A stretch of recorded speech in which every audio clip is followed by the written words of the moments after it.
জামাতের উপর খুব বড় আকারের অর্থনৈতিক সুনামি, রাজনৈতিক সুনামি অনেকটা অনিবার্য। এই দলটি যারা করে এর মধ্যে 99.99% লোকই on good faith and good trust. তারা বিশ্বাস করেন যে জামাত করলে জান্নাতে যাওয়া যায়। তারা বিশ্বাস করেন জামাত যারা করে ভালো মানুষ। তারা বিশ্বাস করেন যে জামাত যদি করা হয় তাহলে কোনো না কোনো দিন দেশে খেলাফত প্রতিষ্ঠিত হবে। দেশে সেই যে খেলাফতের যুগে গল্পের মতো যে শাসন ব্যবস্থা ছিল এরকম শাসন ব্যবস্থা প্রতিষ্ঠিত হবে এবং এই কাজ করার মাধ্যমে তারা সদগায়ে জারিয়া লাভ করতে পারবে। এজন্য জামাতের যারা সদস্য রয়েছেন সারা বাংলাদেশে তারা নিয়মিত চাঁদা ইচ্ছায় দেন, স্বেচ্ছায় দেন। যারা একেবারে ছাত্র শিবিরের যারা সাধারণ কর্মী তারাও কিন্তু একটা নির্দিষ্ট পরিমাণ চাঁদা দিয়ে থাকে। অন্যদিকে জামাতের যারা রোকন রয়েছেন তাদের সংখ্যা কত আমি জানি না।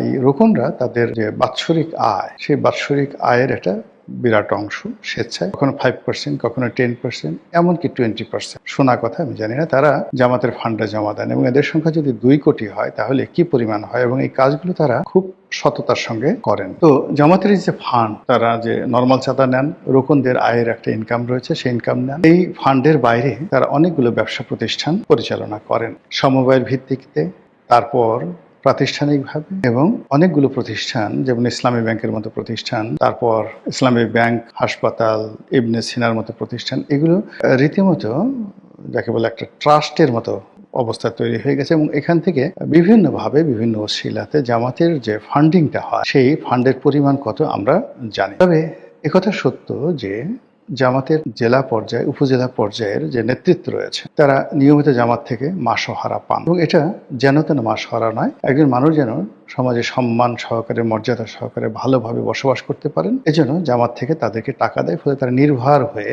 জামাতের আমির হয়ে দিনের পর দিন রাজনীতি করছেন। কোনো ভবিষ্যৎ নাই, তারপরও তারা দলের জন্য ছুটোছুটি করছেন, জেলে যাচ্ছেন, জেল থেকে বেরোচ্ছেন। আর এই সকল করার জন্য জামাতেরও নির্দিষ্ট ফান্ডিং রয়েছে, এবং এই ফান্ড করে করে তারা শুধুমাত্র বাংলাদেশ নয়, দক্ষিণ পূর্ব এশিয়া নয়, পৃথিবীর যে কয়টি ক্যাডার ভিত্তিক সংগঠন রয়েছে সেই ক্যাডার ভিত্তিক সংগঠনের মধ্যে অন্যতম শক্তিশালী একটি সংগঠন জামাত। আওয়ামী লীগ চেষ্টা করেছিল এই সংগঠনটিকে ভেঙে চুরে চুরমার করে দেওয়ার জন্য। তারা জামাতের যারা শীর্ষ নেতৃত্ব রয়েছে তাদেরকে ফাঁসিতে ঝুলিয়েছিল, তাদের শিল্প প্রতিষ্ঠান, কলকারখানা তছনছ করে দিয়েছিল, ইসলামী ব্যাংক তারা দখল করেছিল এসালামের মাধ্যমে, ইত্যাদি আরো অনেক কিছু। কিন্তু কার্যত এর কোনো ফলাফল হয় বরং বুমেরাং হয়েছে। জামাতের যে শীর্ষ নেতৃত্ব যারা ছিলেন, যাদের প্রজ্ঞা ছিল, মেধা ছিল, রাজনৈতিক গুণাবলী ছিল, এবং যাদের সঙ্গে নেগোসিয়েশন করা যেত, তাদের অবর্তমানে যারা আসছে তারা বেশিরভাগ ক্ষেত্রে অনভিজ্ঞ, বেশিরভাগ ক্ষেত্রে উগ্র এবং মোনাফিকি চরিত্রের অধিকারী রয়েছে